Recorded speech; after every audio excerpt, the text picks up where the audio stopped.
Hey everybody, it's Ron from Pick Dawgz. This is Ron's Rundown. We're going to go over the MLB games scheduled for Friday, March 29th, 2024. If you like what you see, make sure to give this video a big thumbs up and subscribe to our channel. Don't forget to put your baseball picks in the comments section below. And if you're looking for my best bets, including my rundown best bet in the MLB, you can find those at the Premium Picks tab at pickdawgz.com. There's also a link in the description.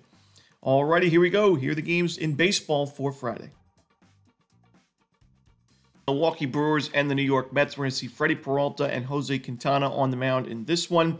To me, these are two teams that could be anywhere in the standings by the end of the season. I wouldn't be surprised. You got the Brewers who won the division last year, but lost quite a few, key players, including Corbin Burns, their ace, in the offseason. You got the New York Mets who won 100-plus games in 2022. They followed up with a 75-87 record last year. They had a lot of injuries and underperforming players, but the lineup looks the same as it was when that team won those 100-plus games in 2022. So a lot of, I could see either of these teams making the playoffs or, being in the bottom of the division standings. And honestly, I think that the floor and ceiling is all over the place with these two teams. And it makes this one a pretty interesting game, but also a challenging game to handicap, at least an opening day.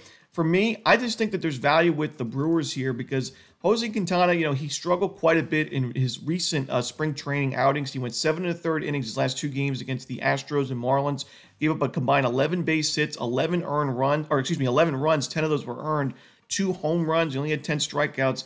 The Brewers were a team that at the beginning of the season and all of 2022, they really struggled against left-handed pitching. They got better as the season went on towards the end of last year. So I think we could see them get after Quintana early. And I also have my question marks with this Mets bullpen. I think the Brewers have the advantage there. So at a solid price, I'm going to go Milwaukee here on the money line. Next up, it's the Atlanta Braves and the Philadelphia Phillies. Spencer Strider and Zach Wheeler are your projected starters. We got two teams that were in the postseason last year. This is a rematch of the NLDS as the Phillies took the series in 4 games. And, there was a Braves team that won 104 games, yet they were bounced in that NLDS round. And the Phillies, of course, ended up losing to the Diamondbacks in the NLCS. But two teams that think that they could certainly make it back to the postseason. That's the minimum expectation. But two teams I think that believe that they can win the division as well, and two starting pitchers that pitch really well in the last couple of years, but also in spring training this year. They're in great form going into the season, in the regular season. I think they both pitch well in this game. Spencer Strider is somebody I look at who, last year the strikeouts were obviously there. That wasn't the problem. He did give up some sharp contact at times, gave up some home runs. That kind of, rose his ERA quite a bit. But this season, I think he's got to be the favorite to win the NL Cy Young. I think he pitches well in this game and going forward. And to me, I'm going to go with the under in this first game. I think it takes a little bit for these lineups to get going. Starting pitchers in great form, so give me the under in Braves-Phillies. Next up, we see the Toronto Blue Jays taking on the Tampa Bay Rays. Chris Bassitt and Aaron Civale are your projected starters. Aaron Civale is somebody that throughout his career has had some issues with the long ball, and it's a bit concerning for me to see him in spring training struggle yet again, giving up 4 home runs in 12 innings of work with only 9 strikeouts to go with it.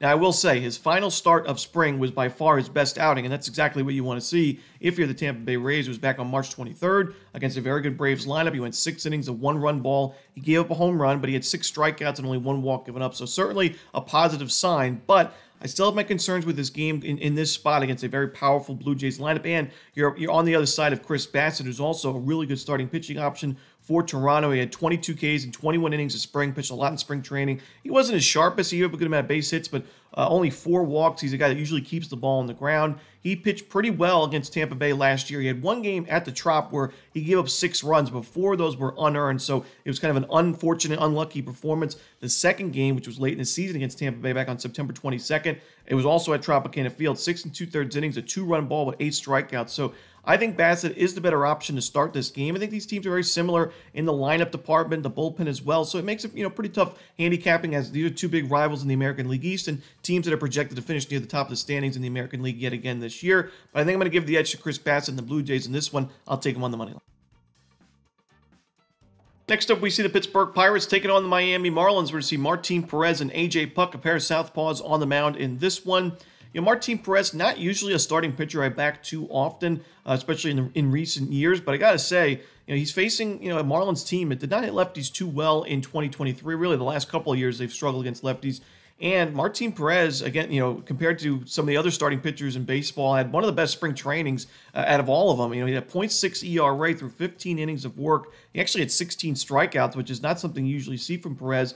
only 1 home run given up, only 1 earned run given up. He was outstanding in spring training, and he's somebody that usually keeps the ball on the ground. Now, his control is off a little bit. He hit 2 batters. He had 6 walks. Not a great sign there, but I think he pitches pretty well in the beginning of this game. And A.J. Puck also a really good spring training. It's probably why he's number 2 here in the rotation to start the season. Somebody that's been in and out of the rotation and bullpen, but has always had a lot of potential in spring, and especially in March. 11 2/3 innings, a 2-run ball, 20 strikeouts along the way. He's a guy that can miss a lot of bats. That's important against a Pirates team that struck out quite a bit in 2023. I think we see a low-scoring game, especially in the beginning of this one. I'm going to go with the under in the first 5 innings.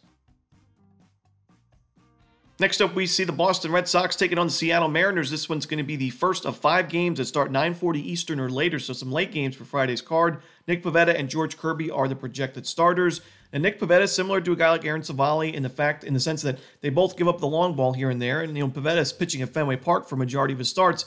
Not easy because, Fenway Park is one of the more hitter-friendly parks in baseball. But at T-Mobile Park, one of the more pitcher-friendly parks, I think Pivetta actually has a decent outing here. And we actually saw him pitch pretty well against the Mariners at T-Mobile last year. He struggled against them at Fenway, but at T-Mobile Park went 7 2/3 innings with 10 strikeouts. He had a quality start. I think he had 3 earned runs given up. He gave up a couple home runs, but he was still a really good outing for him. And I think he pitches pretty well here, while George Kirby had a solid spring training. He's one of the better starters in this rotation, a loaded rotation for Seattle. It's one of the reasons why I think they're one of the top teams in the American League this year, because that starting pitching and bullpen is exactly where you want it to be. I think Kirby pitches well himself, and I think we go under the total in this one. So give me the under at T-Mobile Park. Next up is the New York Yankees taking on the Houston Astros. Carlos Rodon and Christian Javier are your projected starters.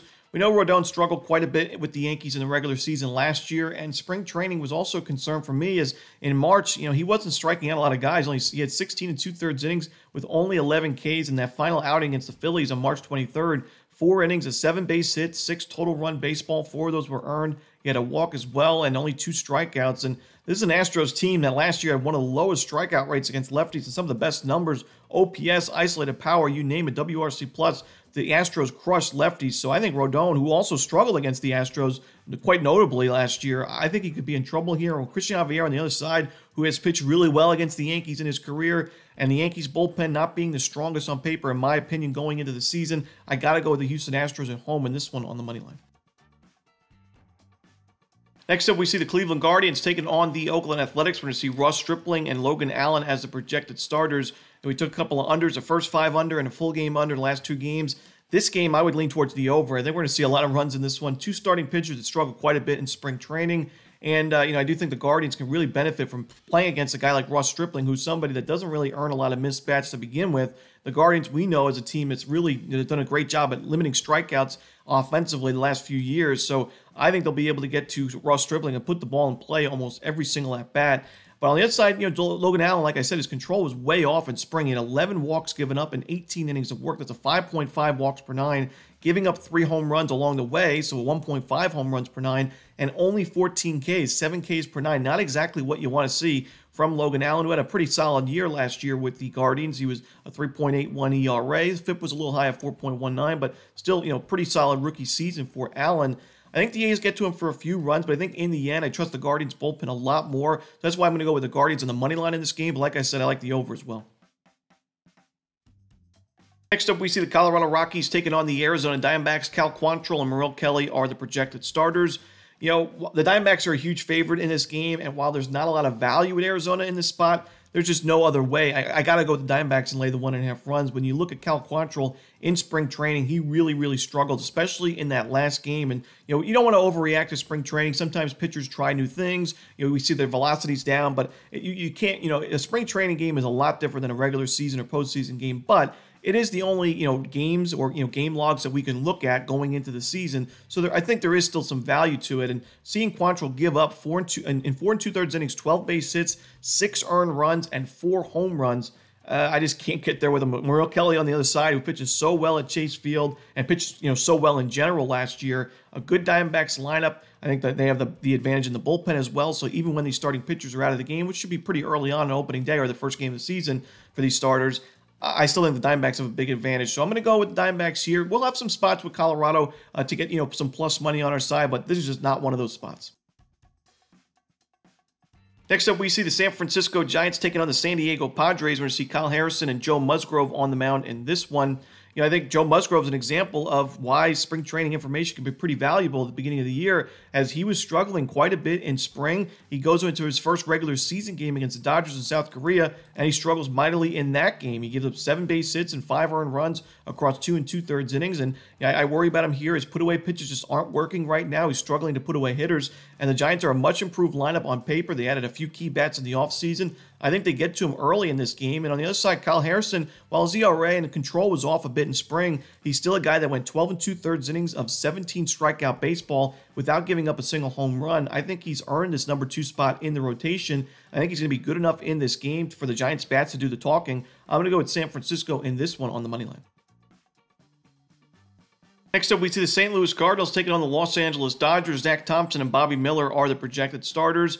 Now, look, it's never going to be popular fading the Los Angeles Dodgers. This is one of the more popular teams. They're one of the big favorites to win the division, the National League, the World Series. You bring in Shohei Ohtani, you bring in Teoscar Hernandez and Tyler Glasnow. It's even more so now not going to be popular to fade the Dodgers. However, even though the Dodgers can win 100, 105 games, maybe 110 games by the end of the season, they're still going to lose 50 to 60 games by the end of the year. And if you're losing 50 to 60 games at minus 250, 200, 300 odds, it's a really good way to go broke if you're just taking the Dodgers blindly on the money line each and every game. So sure, it might be convenient to throw them in a parlay on the money line here and there, but in terms of a long-term approach, I'm just not going to be taking the Dodgers willy-nilly here at these kind of prices. And it's one thing with the Diamondbacks where you have a big advantage. I think they have a nice advantage against Cal Quantrill, but Zach Thompson pitched well in spring. The Cardinals' bullpen's solid on paper, and the lineup should rebound from a really disappointing season. So we saw the Padres compete with LA in that South Korean series. I think the Cardinals do so in this series as well.